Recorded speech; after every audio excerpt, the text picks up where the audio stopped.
is Lamentations chapter 1, verses 1 through 5. How deserted lies the city, once so full of people.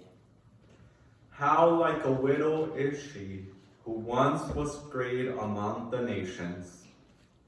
She who was queen among the provinces has now become a slave. Bitterly she weeps at night, tears are upon her cheeks. Among all her lovers, there is none to comfort her. All her friends have betrayed her, they have become her enemies. After affliction and harsh labor, Judah has gone into exile. She dwells among the nations, she finds no resting place. All who pursue her have overtaken her in the midst of her distress. The roads to Zion mourn, for no one comes to her appointed feast. All her gateways are desolate. Her priests frown, her maidens grieve, and she is in bitter anguish. Her foes have become her masters. Her enemies are at ease.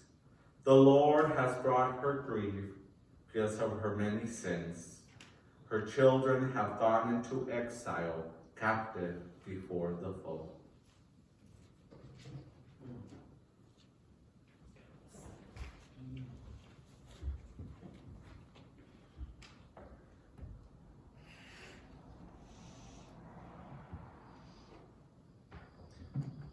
Well, the reading that you just heard was from the Book of Lamentations, and the Book of Lamentations is very uncomfortable for most of us because it contains something that we're pretty unfamiliar with, and that is the tradition of lament.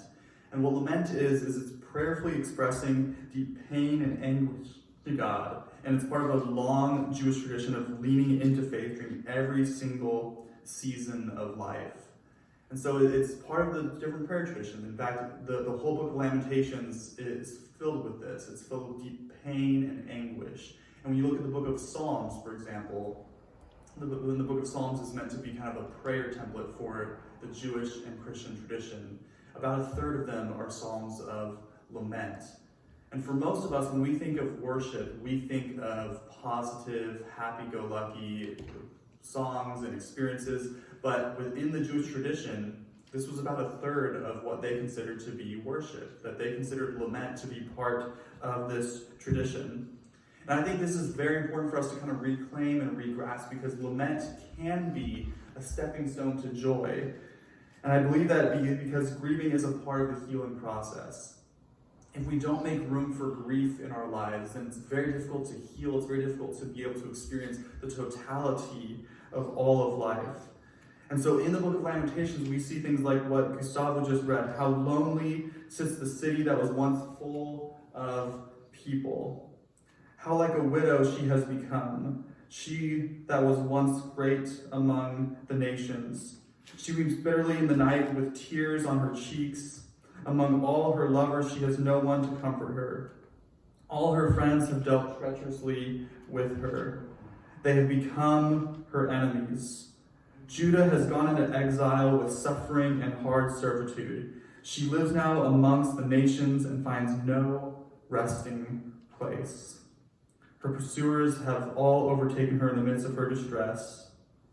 Judah has gone into exile with suffering and hard servitude. And I want to highlight that part because this is the context of this passage. The whole reality of Lamentations is that they had just gone into exile. This was a real event.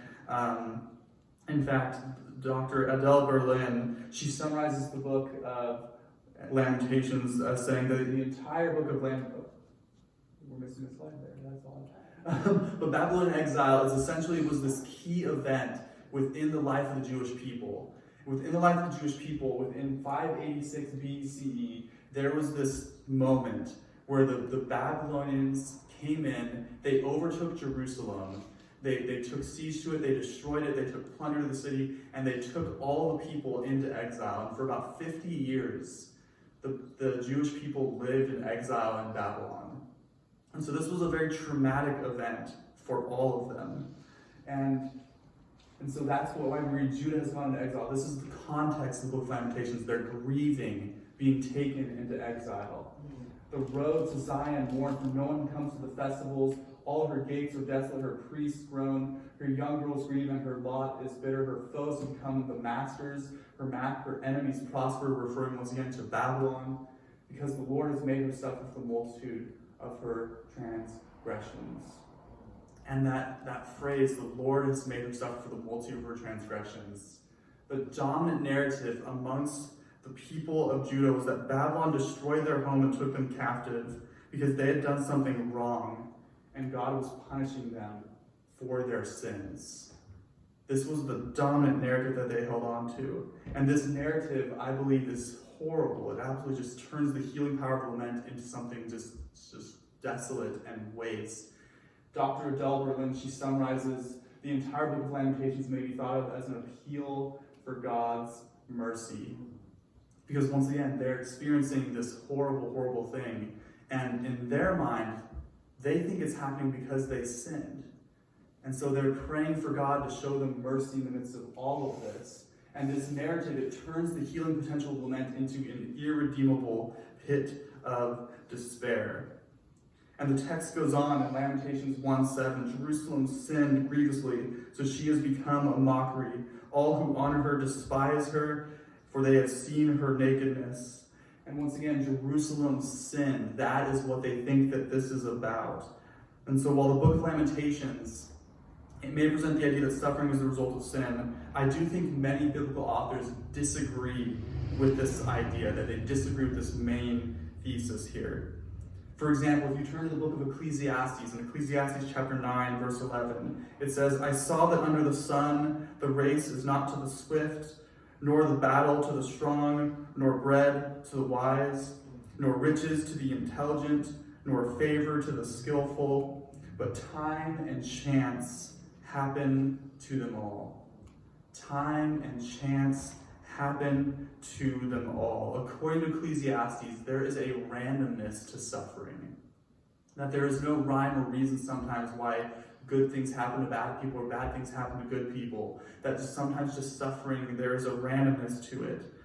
Or if you turn to the book of Job, another major book within the wisdom literature of the Hebrew Scriptures, it says, there is no one like Job on the earth, a blameless and upright man who fears God and turns away from evil. And if you know the story, Job, even though he was considered blameless and even sinless, just this upright human being, he experienced extreme suffering as a result. And so according to Job, the book of Job, people will suffer even if they never sin. Even if they didn't do anything wrong, that some people will still suffer. Or if you turn to the life of Jesus, Jesus, once again, is a sinless person who experienced extreme suffering. And Jesus, in his teachings to his disciples in John chapter 16, verse 33, he says, I have said this to you, so that in me you may have peace. In this world you will face persecution, but take courage, I have conquered the world. So according to Jesus, people will sometimes suffer actually because they are doing the right thing. That's the heart of what persecution is. You're suffering because you're doing the right thing. And so, like I said, there are biblical authors who agree that bad things unexplainably happen to good people. And many of us can testify this from our experience as well. Many of us can probably point to a time in our lives where we experienced suffering, where we experienced a trial in life. And it wasn't because we did anything wrong. It was simply just because there was a randomness to suffering. In fact, in some cases, it might have even been because you were doing the right thing, and so you experienced some punishment as a result.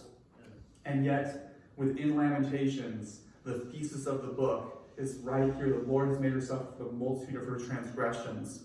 That they are experiencing this because they sinned in some way, shape, or form. And yet, Ecclesiastes, Job, and Jesus all disagree with the thesis of Lamentations. And I think we should too. I think we should disagree with this thesis. We should vehemently resist the idea that suffering is God's punishment. And so while I believe it's healthy to lament, believing that God caused your suffering, it can turn your lament into an irredeemable, deep pit of despair. And so I encourage us to turn from this today, to turn from this idea. If any of us still hold on to this, if you are still holding on to the narrative of suffering being God's punishment, then maybe, just maybe today you experience healing by letting that go. Let go of that narrative. And so may we lean into the idea that sometimes there is a randomness to suffering. May we lean into the idea that someone who is blameless can still experience suffering. May we even embrace that sometimes suffering happens because you are doing the right thing. And may we experience healing today from this. Amen.